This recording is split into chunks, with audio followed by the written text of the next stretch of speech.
আসসালামু আলাইকুম। আসিফ আদনানের সাথে আমার কিছুটা দ্বিমত আছে, সেটা বলবো। এই ভিডিওটা বিশেষ করে সে সমস্ত তরুণদের জন্য যারা আসিফ আদনানকে ফলো করেন, তার কথায় উজ্জীবিত হন এবং তার কথা থেকে একটা ইসলামী শাসন ব্যবস্থা চান, তাদের উদ্দেশ্যে বিশেষ কথা। দেখেন, আপনারা যেটা চান যে হচ্ছে হঠাৎ করে একটা কিছু হবে, তারপরে আপনারা ইসলামী সমস্ত বিধিবিধান আপনারা রাষ্ট্রে ইনক্লুড করবেন, বাস্তবায়ন করবেন। কিন্তু এই জিনিসটা প্র্যাকটিক্যাল না। এই জিনিসটা মানব ইতিহাসে কখনো হয় নাই। আমি বিশেষ করে এই যে রামিসা হত্যাকাণ্ড, সেটাকে কেন্দ্র করে আপনাদের দায়িত্বটা কি হইতে পারে সেটা নিয়ে কথা বলবো। আমরা যদি দেখি ইসলামী যে বিচার ব্যবস্থা বা ইসলামের যে হুদুদ কেসাস বা বিধিবিধান, এটা যে আল্লাহ আরোপ করছেন, এইটা গ্র্যাজুয়ালি হয়েছে, মানে হঠাৎ করে সব কিছু হয়ে যায় নাই। মদের বিধানের ব্যাপারে আল্লাহ কোরআনে কি বলছেন? আল্লাহ বলছেন, কুল ফীহিমা ইসমুন কাবীরুম ওয়া মানাফিউ লিন-নাস ওয়া ইসমুহুমা আকবারু মিন নাফইহিমা। আল্লাহ মদ এবং জুয়ার কথা বলছেন যে হে নবী, আপনাকে সূরা বাকারায় আপনাকে তারা জিজ্ঞেস করে যে মদ এবং জুয়া সম্পর্কে, আপনি বলে দেন যে এটা গুনাহের কাজ, তবে এর মধ্যে কিছু উপকারিতা আছে, কিন্তু উপকারিতার থেকে ক্ষতি বেশি। তারপরে আল্লাহ বলছেন, ওয়ালা তাকরাবুস সালাতা ওয়া আনতুম সুকারা, তোমরা নেশাগ্রস্ত অবস্থায় নামাজের কাছে যাও না। তারপরে আল্লাহ বলে দিয়েছেন হুররিমাত আলাইকুমুল মাইতা, মানে মদকে আল্লাহ তাআলা কয়েক ধাপে হারাম করছেন।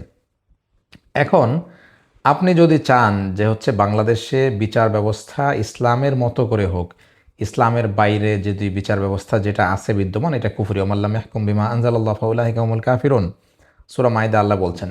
তাহলে আপনি যদি বাংলাদেশের বিচার ব্যবস্থাকে ইসলামীকরণ করতে চান বা ইসলামীকরণ করতে চান, সরি ফর মাই ওয়ার্ড, তাহলে আপনাকে স্পেসিফিক কেস ধরে ধরে আগাইতে হবে। আপনি দেখেন, আজকের বাংলাদেশে বলেন বা ইন্ডিয়াতে বলেন বা আমাদের পোস্ট কলোনিয়াল যে কান্ট্রিগুলো আছে, এগুলোতে যদি দেখেন, সবাই চাচ্ছে ধর্ম বর্ণ নির্বিশেষে ধর্ষককে প্রকাশ্যেও দিবালোকে হত্যা করা হোক। বাট এইটা কিন্তু রাষ্ট্রের আইনে নাই। তাহলে এখন আপনাদের কাজ হইতে পারে, আপনারা জনমত তৈরি করেন, আপনারা এই সুযোগে ইসলামের এই বিধানটাকে রাষ্ট্রীয় আইনে পরিণত করার জন্য সম্মিলিতভাবে আন্দোলন করেন। আমি আসিফ আদনান ওনাকেও বলবো, আমার এই ভিডিওটা আপনারা যারা দেখতেছেন সম্ভব হলে ওনার কাছে পাঠাবেন, যে ওনার কথায় যেহেতু তরুণরা উজ্জীবিত হয়, ওনার এই বিষয়টাকে আইনে পরিণত করার জন্য সংগ্রাম করা উচিত। আপনি যদি দেখেন, ইংরেজরা এই দেশের বিচার ব্যবস্থাকে কিভাবে পরিবর্তন করছে। ইংরেজরা যখন ক্ষমতা গ্রহণ করছে 1757-তে পলাশির যুদ্ধের পরে, তারা কি করছে? প্রথম অবস্থায় বিচার কার্য আলেমদেরকে দিয়ে চালাইছে, যেটা মোগল আমলের বিচার ব্যবস্থা ছিল, যে দেওয়ানি সিস্টেম, মানে ফতোয়া আলমগিরি, ফতোয়া শামী, এগুলোর আলোকে বিচার করতেন রাষ্ট্রের মুফতিরা। তো ইংরেজরা প্রথম অবস্থায় মুফতিদেরকে দিয়েই বিচার কার্য পরিচালনা করছে। তার পরবর্তীতে তারা হেদায়া কিতাব, ফতোয়া আলমগিরি, এগুলো ইংরেজিতে অনুবাদ করছে। অনুবাদ করার পরে ইংরেজ বিচারকরা ইসলামী আইনগুলোর ফাঁকে ফাঁকে তাদের আইনকে তারা সংযোজন করছে।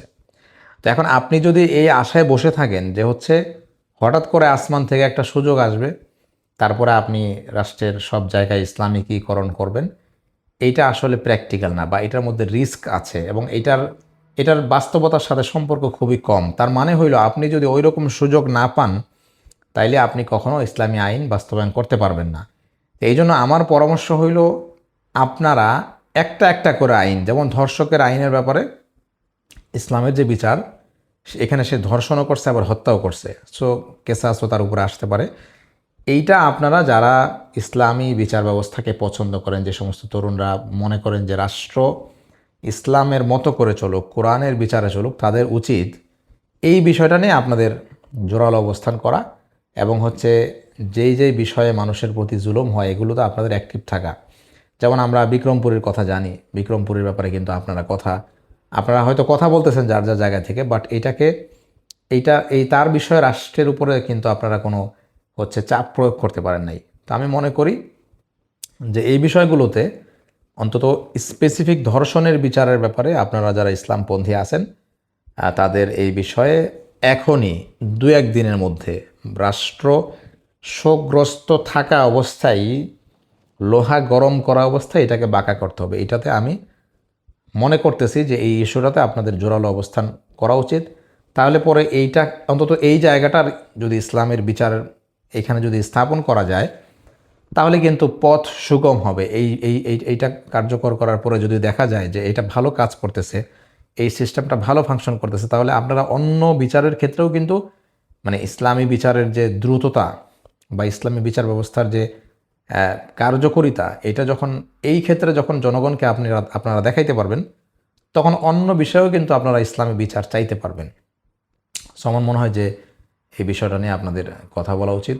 ভিডিওটা দ্বীনের স্বার্থে, ইসলামের স্বার্থে আপনারা চাইলে শেয়ার করতে পারেন। আল্লাহ হাফেজ। আসসালামু আলাইকুম রহমতুল্লাহ।